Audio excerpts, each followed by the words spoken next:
Hello, Sunnyside. It seems as if there have been a number of deaths since I last came before you. So I'm going to kind of share some information that perhaps you may not be aware of. Okay. Being a member of Sunnyside, you may have known my uncle. His name was William Brooks, and he always said that my sermons are entirely too long. So I'm going to try and honor my deceased uncle's wishes and not have my sermon this time so long. At the same time, my aunt always says, well, as you are talking, just do know I do not need a homework assignment. All right. So in recognizing the Brookses, I will just proceed and hope that I won't step on either one of those toes. All right. The first person then that I'm aware of then that passed during this period of time in September then was Tupac Shakur. Now, he was a leader. He was an innovator on the music scene. He was born back in 1971, to two Black Panther activists. And he really left an impactful impression on the music scene, on the hip hop music scene. Okay, he died or was killed in 1996, and to my knowledge, it still is his death is still unresolved. He wrote a song in 1995, and he dedicated, and it was called "Dear Mama." And with that, then he crafted lyrics that acknowledged her perseverance and resilience as she was a single mom and she was actually raising two children. The next person then on the music scene was Eazy-E. Eazy-E was born in Compton, California, 1964. And he was a provocative gangster rap figure, one of an NWA member. And he was a co-founder of Ruthless Records. In 1988, he had an album that went double platinum. He died in 1995 of AIDS complication, and he was also known as the godfather of gangster rap. Okay? For those that are a bit younger than me, perhaps you may be familiar with their music and all. September 11th. On September 11th, really 2001, that was the bombing of the World Trade Center in New York City. And on that same day, there was a bombing then of the Pentagon in Washington, D.C. That's one of those things that on September the 11th, in fact, here, on this newspaper, it shows Mayor Karen Bass, if I can read this. Mayor Karen Bass of Los Angeles and the fire captain Kirsten Crowley place a wreath outside the fire department. I can't quite read all of this, but it's in honor of those that died on September the 11th. And there were any number of memorials held across the country on September 11th in their honor as well. Okay. Continuing on, Frankie Beverly, that's another person in music history, he was born in Philadelphia in 1946, and again, during this last 2 weeks of September, he passed as well. He died on September 10th. He was a singer, he was a songwriter, he was a producer. And when I was volunteering in Bellflower on September the 10th, I worked for this group called Quilts of Valor, and we make and donate quilts to veterans. So one of the people who was supposed to receive, or who did receive a quilt on that day, came in and saw a piano, immediately went to the piano and just started playing this really familiar music. At the same time, the minister of the church came in a bit later, and he started playing also. So again, the first person that played was one of the people who actually played with Frankie Beverly. And at the time, the people who were there and actually working and getting ready to make presentations were not even aware of the fact that Beverly had passed. All right, so just do know quite a bit has happened. Just last night, and today is I think September the 16th, last night I heard then that Tito Jackson is one of the older brothers of Michael Jackson, okay? He was 70 years old. He was born in 1953 in Gary, Indiana. So again, Tito Jackson passed as well. Another person in history, my goodness, they just continue, it appears. James Earl Jones, an award-winning actor, died September 9th at the age of 93. This is a picture of him, okay? James Earl Jones. According to Denzel Washington, he was everything to me. Just a magnificent voice. In fact, he was the voice of Darth Vader in Star Wars, and he played the role of Father in Coming to America. So many of you may be familiar with his voice, even if you're not familiar with him. Okay? But James Earl Jones, 93 years old, born in 1931 and died in 2024.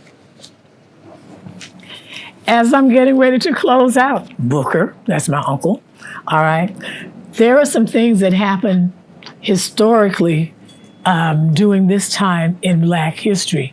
And one of the things that came to my mind was, this was one of the first times I realized then that Friday, September the 13th, Friday the 13th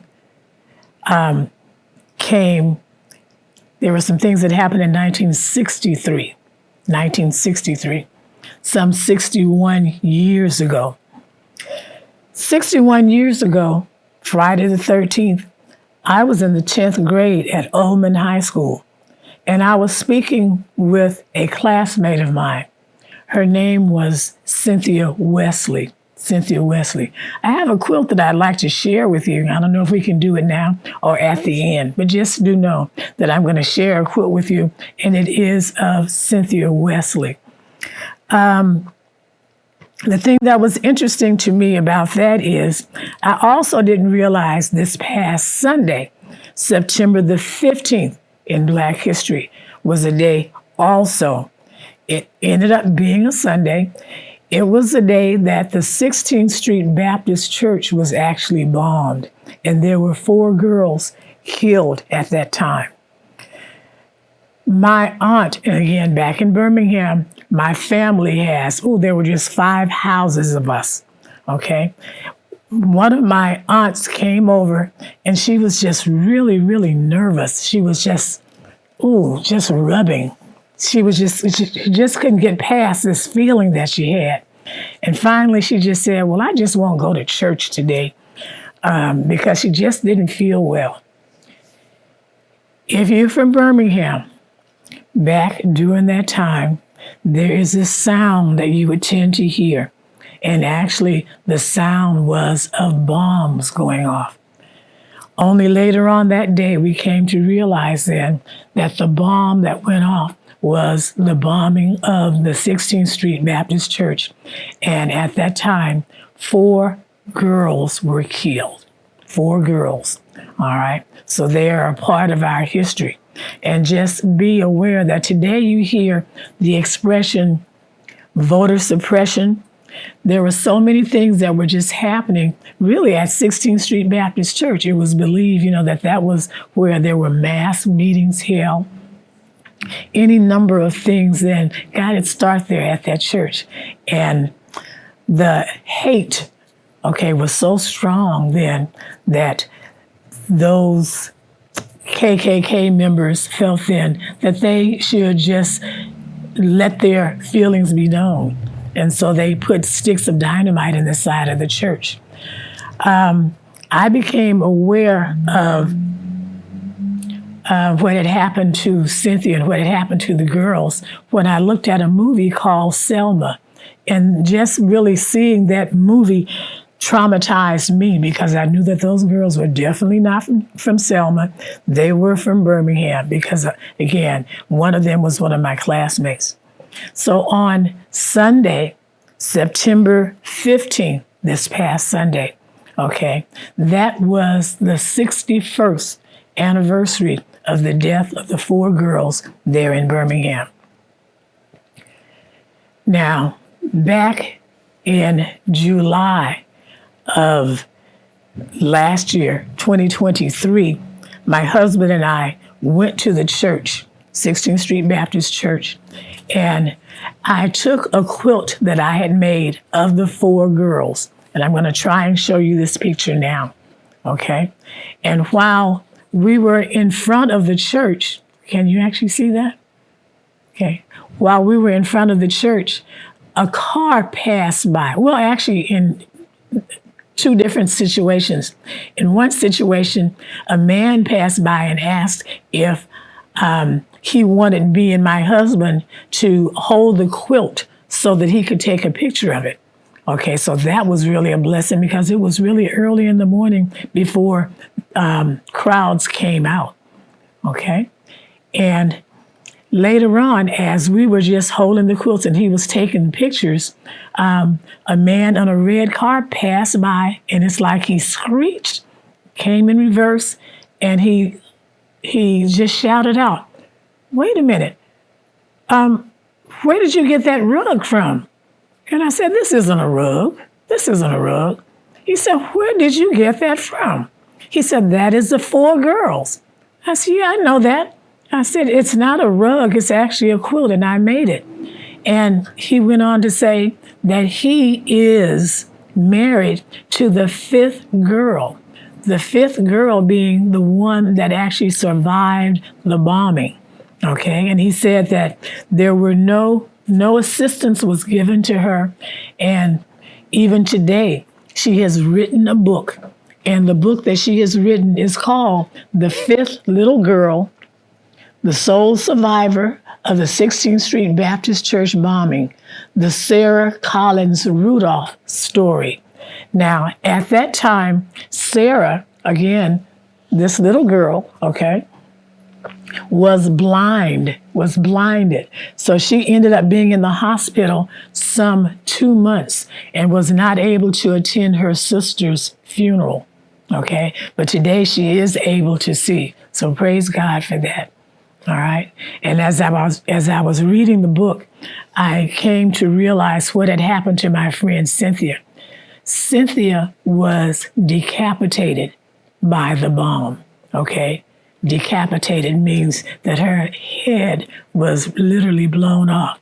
And they found it a couple of days or a couple of weeks later. All right. As I continue, the thing that really kind of threw me off was the way the days were falling. This coming Wednesday will be September the 18th. 61 years ago, September the 18th, 1963, they actually held the funeral of 3 of the 4 girls. They had the funeral of Carol Denise McNair, Addie Mae Collins, and Cynthia Diane Wesley. All right. They weren't able to communicate with the family of the 4th girl, so hence she had a separate funeral. Okay, so this is actually the funeral program of 3 of the 4 girls. And as I looked through the programs, I realized then that Dr. Martin Luther King was a speaker. He gave expressions there. The eulogy was actually given, though, by the minister, Reverend John H. Cross. Okay? So again, all of this is part of our history. And the thing that bothers me, the thing that concerns me, is that we really need to be aware that our history is not a a thing that is ending. It's an ongoing thing. And many of the rights and privileges that we are now taking for granted came about because of the efforts, because of the sacrifice of many others. Okay? So just do know then that I've just touched upon some things that I think that you may want to know, okay, under this Do Know series. And I just want to encourage you, if you have relatives that live in the South, even here in Los Angeles, that are not registered voters, even if they are, if they have moved, double check and make sure that you still, that your records are still accurate. If you have records back in the South, do know part of the voter suppression plan is to make it very difficult for you to vote. Very difficult, okay? In fact, in some instances, just a question about your eligibility can cause your name to be taken off the rolls. All right. Again, thank you for paying attention. I certainly hope I told you something that perhaps you were not aware of, okay, on this Do Know session. Again, if you have your mask and you feel the need to wear it, by all means, do so. Do what you feel is in your very best interest. God bless.